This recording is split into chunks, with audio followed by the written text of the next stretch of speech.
काय लिहिले, कुठे आलात? बघा जरा मी कुठे आलोय. मुंबईहून प्रवास करून मी लंडनला आलेलो आहे आणि आता माझ्या मुलीकडे मँचेस्टरला चाललेलो आहे.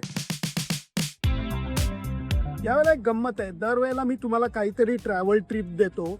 ह्यावेळची टिप अशी आहे, दरवेळेला आपण परदेश प्रवासाला जात असताना कुठली फॉरेन करन्सी घ्यायची, ती सांभाळायची कशी, कॅश किती न्यायची, कार्ड नेलं तर ते सगळीकडे चालेल का.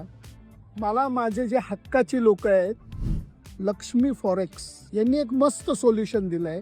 आणि ते सोल्युशन असं आहे, मला एक असं हे कार्ड दिलं आहे ज्याच्यावरती माझं नाव एम्बॉस आहे आणि हे कार्ड जगभर सगळीकडे चालतं. तुम्ही पाऊंडात खर्च करा, तुम्ही डॉलर्समध्ये खर्च करा, तुमचं तुम्ही टॉपअप करायचं आणि हे वापरायचं आणि ह्याला तुम्हाला करन्सी कन्व्हर्शन चार्ज लागत नाही. त्यामुळे हे कार्ड फक्त घेऊन आलो आहे. कॅश वगैरे काही नाही. हे बघा, कॅश वगैरे काही नाही, फक्त हे कार्ड आणि लक्ष्मी फॉरेक्सवरचा विश्वास. त्यामुळे आता त्रिखंडी यात्रा चालू होती. चला.